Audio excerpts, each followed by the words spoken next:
Fala pessoal, tudo bem com vocês? Espero de coração que sim. Dando continuidade às nossas aulas, então, a gente vai ver agora lisossomos, perixomos e vacúolos, tá? Que daí é melhor, eu acho melhor ver assim, alguns por vez só, senão vai ficar uma grande quantidade de conteúdo para vocês de uma vez só, tá? Então, os lisossomos é uma organela membranosa que está presente nas células eucariontes, tá? E a função dos lisossomos é digerir substâncias para a célula. Esse processo ocorre graças às enzimas digestivas que estão contidas no lisossomos, tá? A estrutura dele, ele é uma estrutura esférica, tá? Delimitada pela membrana lipoproteica. E essas organelas contêm muitas enzimas que lhe permitem degradar um grande número de substâncias. As enzimas que estão contidas neles são as peptidases, tá, que digerem aminoácidos, as nucleases, que digerem ácidos nucleicos, e as lipases, que digerem lipídios, entre algumas outras. Tá? Como essas enzimas funcionam em meio ácido, né? A digestão ocorre dentro dos lisossomos, então ele não é prejudicial para a célula. Então o lisossomo engloba esse material e digere ele lá dentro, sem que ele tenha contato com o meio intracelular. Aí ele se diferencia, ele tem uma diferenciação em lisossomo primário e secundário, tá? Lá no complexo de Golgi são formadas vesículas que se soltam, originando os lisossomos primários. Esses lisossomos eles vão ficar no citoplasma até que a célula realize endocitose, fagocitose ou pinocitose e englobe alguma partícula externa. Nesse processo, a partícula ela é interiorizada dentro de uma vesícula, né, chamada endossomo, e ela vai se fundir com o lisossomo primário, formando o lisossomo secundário, que é uma espécie de vacúolo digestivo, tá? Então eles vão fazer esse processo fundamental da fagocitose e da pinocitose, onde a célula captura a partícula através das projeções citoplasmáticas, né? Então ele coloca projeções ou pseudópodes e englobam aquelas partículas e trazem para dentro, formando as vesículas do lisossomo secundário ou vacúolo digestório, tá? Então isso serve para alimentação, para nutrição, ou para destruir possíveis agentes nocivos, como ocorre com bactérias e vírus. Então esse processo, após capturar a substância com os pseudópodes, é formado o fagossomo, que é a fagocitose, ou pinossomo pela pinocitose. É a bolsa que é ingerida no seu interior, tá? Então os lisossomos se unem-se, né, aos fagossomos ou aos pinossomos e formam os vacúolos digestivos e vão realizar a digestão desse material, que não é absorvido pela célula, tá? Ele fica dentro do vacúolo e a partir do momento que ele é digerido, ele passa a ser chamado de corpo residual e depois ele vai ser eliminado dentro dessas vesículas, tá? Ele não é liberado para o meio intracelular. As vesículas vão para fora da célula e daí ele é eliminado. Além desse processo, o lisossomo também realiza o processo de autofagia, que é a digestão de partes da própria célula, tá? E isso é muito importante, porque ele elimina algumas estruturas que já estão desgastadas, né, com o passar do tempo, com o passar das funções que elas realizam. Então, tem que dar lugar a estruturas novas. Então, isso consegue reaproveitar alguns componentes. Os lisossomos eles podem se romper no interior da célula em um processo que é chamado de autólise, tá? Quando eles se rompem, essa organela libera enzimas que destroem a célula. É um processo celular natural, tá? A célula ela se consumir para dar origem a uma célula nova. Esse fenômeno assim é bem visto na cauda do girino, por exemplo, que ele vai desaparecendo, né, aos poucos, e aquele componente ele serve de combustível para o processo de metamorfose dele, no processo de transformação do girino para o sapo, tá? Outra função do lisossomo, ele está relacionado à destruição de substâncias extracelulares em que enzimas digestivas são lançadas para o exterior da célula, e daí isso ocorre, por exemplo, assim, para regular os níveis de cálcio no sangue, tá? Quando essas enzimas são liberadas e quebram as áreas da matriz óssea, ele consegue absorver uma quantidade maior de cálcio. E o mesmo processo ocorre quando você tem uma quantidade baixa de cálcio no sangue, a matriz óssea libera cálcio para o sangue. Certo, pessoal? Então, essas são as diferenciações dos lisossomos e como eles trabalham na forma de nível celular, tá? Lembrando que isso é um processo natural da célula, a apoptose celular, ele é normal de ocorrer, essa troca celular, né, do meio para dar lugar às células novas. Alguns órgãos têm uma taxa mais baixa de apoptose, outros tecidos têm uma taxa mais alta, como o tecido epitelial nosso, tá? A pele nossa, que está sempre produzindo células novas e trocando a nossa pele. Aí, junto com ele, nós temos os perixomos, né, que são organelas membranosas que estão presentes no citoplasma das células vegetais e animais e formam vesículas arredondadas, cuja função está relacionada ao armazenamento de substâncias que catalisam o peróxido de hidrogênio ou água oxigenada, uma substância que é tóxica, né, que é formada e ela precisa ser degradada. Dessa forma, assim, a enzima a catálase, ela reage com o peróxido de hidrogênio, produzindo água e oxigênio molecular, que vai ser utilizado dentro da célula, tá?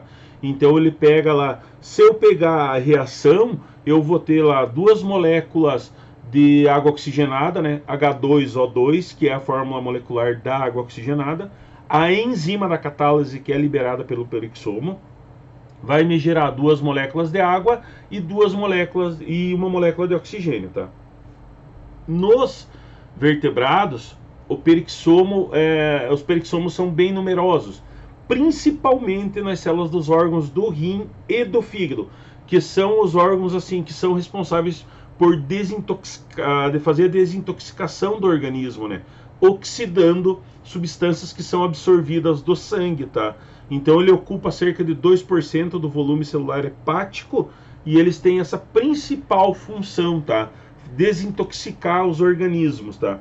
Então ele desintoxica oxidando essas moléculas, transformando isso em água e oxigênio, tá?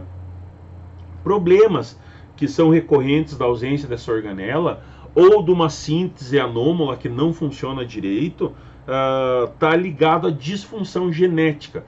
Isso pode causar doença metabólica crônica, tá? Envolvendo diversos órgãos e sistemas orgânicos, porque quando você não tem uma boa retirada desses compostos tóxicos do organismo, isso gera uma grande carga tóxica no corpo como um todo, tá?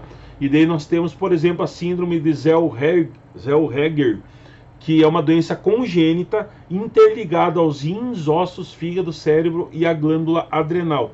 E isso altera todo o funcionamento corpóreo, tá? Os perixomos também são ligados à produção de ácido biliar, que é sintetizado no fígado. Nos vegetais, eles são importantes reguladores do processo germinativo das sementes, convertendo os lipídios que estão armazenados nas sementes em açúcares, para que a semente possa brotar e se desenvolver. Certo, meus queridos? Então essas são as funções básicas do perixomo, tá? Dentro disso nós temos os vacúolos, né? Então os vacúolos, eles também têm tipos diferentes e funções um pouquinho diferentes, tá? São envolvidos por membrana, em seu interior é uma substância diferente do citoplasma e geralmente são esféricos, mas podem ser alongados. Tem 3 tipos dele: o vacúolo de suco celular, que ele é responsável pela osmorregulação nas células vegetais. Então, eles geralmente são chamados só de vacúolos, tá? São muito comuns nas células vegetais, sendo menores e mais numerosos numa planta jovem e se tornam únicos e grandes numa planta madura. Ele tem a função de reservar substâncias como amido e pigmentos e atuam no mecanismo da pressão osmótica. Então ele auxilia a entrada e saída de água da planta, tá? Ele faz esse mecanismo de osmorregulação, faz essa alternância. Se a planta pode liberar um pouquinho mais de água, ou ela tem que segurar um pouquinho mais de água. Então o vacúolo ele se abre um pouquinho para liberar uma quantidade maior de água e se fecha quando ele tem que segurar mais água. Com isso, assim, eles controlam a turgidez ou flacidez da célula. A turgidez, ela confere rigidez aos tecidos vegetais, né, que são formados pela planta, tornando a planta ereta, deixando ela com aquela característica ereta dela, ou controlar a flagidez das células, por exemplo, das folhas, tá, que tem que ter uma maleabilidade maior, tá? Os vacúolos digestivos, eles realizam a digestão intracelular. Estão presentes dentro dos protozoários em células animais e humanas, como os macrófagos, tá? Nas amebas, o exemplo mais simples é as amebas, o alimento é capturado por fagocitose, né? E parte da membrana celular envolve a partícula. Então, ela coloca aqueles pseudópodes dela, aquele englobamento, e ele engloba a partícula, formando um fagossomo. Dentro do fagossomo, ele vai se unir a um lisossomo, formando um vacúolo digestivo.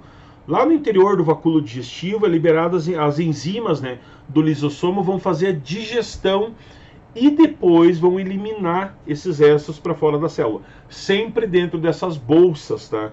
Esses resíduos não são liberados no meio intracelular, eles são liberados dentro das bolsas para que não ocorra aumento do nível da toxicidade celular. Nas células de defesa do corpo humano, acontece uma situação semelhante.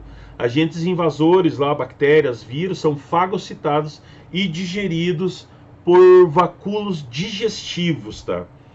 Os vacúolos contráteis, que são os presentes em amebas, nos protozoários e em alguns outros organismos mais simples, como os poríferos, também estão presentes, né, esses vacúolos que são chamados de vacúolos contráteis ou pulsáteis. E eles controlam a entrada e saída de água da célula por osmose. Como a organização desses organismos é mais simples, eles fazem essa passagem de líquidos por osmose, tá? E eles também realizam armazenamento de substâncias. Certo, pessoal? Então esses aí que eu queria ver hoje nessa aula com vocês são dando continuidade, né, às organelas do meio celular, e depois a gente vai ver ainda mitocôndrias, plastos e cloroplastos na próxima aula, tá? E junto com isso a hipótese endossimbiótica. Espero que tenham entendido, gente. Acompanhe o conteúdo ali que está em anexo, né? E vamos para a resolução dos exercícios da página 11 e 12. Então ele me diz assim, lá na página 11, eu tenho o seguinte: leia as afirmativas sobre o citoplasma e marque a resposta correta, tá? Ele fala assim, a primeira, é constituído pelo citosol, formado por diferentes substâncias orgânicas e inorgânicas. Verdadeiro, gente. Imersa no citossol das células eucarióticas estão várias organelas celulares que desempenham diferentes funções. Verdadeira. O sistema de endomembrana do citoplasma é encontrado no citoplasma de células procarióticas e eucarióticas. Não. Tá? Falsa. O movimento de ciclose no citoplasma pode ser observado em células vegetais. Pode sim, certeza. Então a letra B é a letra correta, tá? A número 2. O protozoário, conhecido como ameba, é um organismo unicelular que se move por meio de expansão de pseudópodes. Então ele faz aquele prolongamento dos bracinhos e ele se move por meio dos pseudópodes. Sobre esse tipo de locomoção, responda as questões a seguir, tá? Qual estrutura é responsável pela formação do pseudópode da ameba? O citoesqueleto, tá? Letra B. Em um experimento com duas amebas, uma delas, a A, foi tratada como uma substância que desestrutura os microfilamentos, que constituem o citoesqueleto. E a outra B permaneceu sem essa substância após algum tempo. A ameba A parou de se mover. A que se deve essa reação? Então, o que aconteceu, pessoal? Com a adição da substância que desestruturou os microfilamentos, a estrutura do citoesqueleto ela foi comprometida. Ela não conseguiu mais emitir pseudópodes por causa dessa substância que foi adicionada à estrutura dos microfilamentos. Então, a ameba A, ela não conseguiu mais emitir pseudópodes, ela ficou imóvel, tá? Ela ficou paralisada. Então, e a ameba B continuou normal, porque não foi adicionada essa substância. Beleza? Número 3. Explique a relação dos centríolos com a divisão celular. Então, pessoal, os centríolos, eles formam aquela estrutura que é denominada fuso mitótico. Quando a célula vai entrar em mitose, os centríolos já fazem prolongamentos, já fazem esse fuso mitótico para que possa puxar todas as organelas intracelulares que foram produzidas, né, por divisão, por mitose, todas elas iguais, e para produzir duas células idênticas. Então os centríolos formam essa estrutura que é chamada de fuso mitótico, em que os cromossomos vão se prender com um conjunto de filamentos constituído pelos microtúbulos, que é a base de proteína, que é a proteína tubulina, e ele é dominado de áster. Essa estrutura são estruturas que vão fazer essa movimentação cromossômica, que vão movimentar os cromossomos dentro da célula, permitindo que ele se divida e forme duas células iguais. Beleza? Para a próxima. Faça uma comparação funcional e estrutural entre cílios e flagelos, tá, pessoal? Então vamos lá. Os cílios os cílios e flagelos têm estrutura semelhante, né? Os dois apresentam pares de microtúbulos que são dispostos em torno de microtúbulos centrais e moléculas proteicas, e eles formam pontes entre os pares de microtúbulos com um eixo de sustentação denominado axonema. A função é a movimentação da célula, sendo que os flagelos são mais longos e poucos numerosos, que é o caso dos espermatozoides, por exemplo. Tem a produção de um flagelo, que é utilizado na locomoção. E os cílios são bem mais numerosos e mais curtos, tá? Então, e são mais longos. Então, eles aparecem em quantidade diferente. A função é a movimentação da célula, né? Ele sempre preza pela movimentação celular, e essa é a comparação funcional dessas estruturas semelhantes. Número 5. Existem muitas diferenças entre as células procarióticas e eucarióticas. No entanto, todas apresentam ribossomos. Qual que é a importância dessa organela? Então, gente, os ribossomos, eles são responsáveis pela síntese de proteína, tá? São responsáveis por produzir energia, fazer toda essa síntese proteica celular, que forma as membranas plasmáticas e outras estruturas, além de produzir enzimas para as atividades metabólicas celulares, certo? Isso aí então, certo, pessoal? Número 6. Muitas doenças são causadas por bactérias. Para combatê-las é necessário o uso de medicamento conhecido como antibióticos, que atuam diretamente nas bactérias, impedindo sua reprodução ou provocando a sua morte. Um antibiótico que atua nos ribossomos bacterianos ocasiona o quê? Tá? Então, quando a gente viu, pessoal, os vírus e a ação bacteriana, quando a gente viu as bactérias, somente antibiótico faz ação na bactéria, tá? Combate a bactéria. Você não tem vacinas para as bactérias, nós não criamos resposta imunológica para as bactérias. Então, o que ele causa? O antibiótico, ele interfere na síntese proteica da bactéria, fazendo com que ele não faça essa síntese e ele não se ligue às células para atacar, né, e não consiga se reproduzir. Então, ele atua na síntese proteica. Letra D. Número 7. Analise a alternativa que representa uma estrutura do citoesqueleto celular. Ali, ó, os microtúbulos, né? Letra C, facílima, moleza, teta de nega. Vamos para a próxima. Número 8.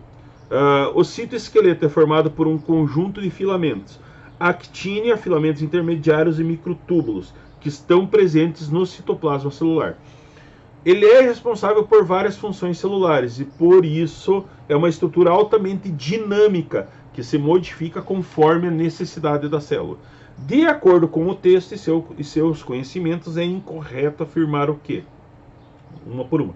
Letra A. O fuso mitótico é constituído por citoesqueleto e, durante a mitose, ele se liga aos centrômeros do cromossomo metafásico.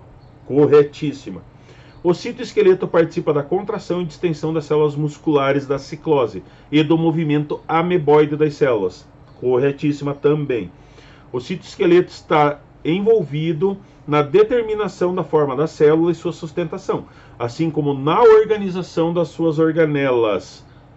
Correta também. O citoesqueleto está presente nos cílios e flagelos, ambos com função de movimento. Porém, os cílios são mais curtos e geralmente ocorrem em maior número por célula. Certeza. Fechado.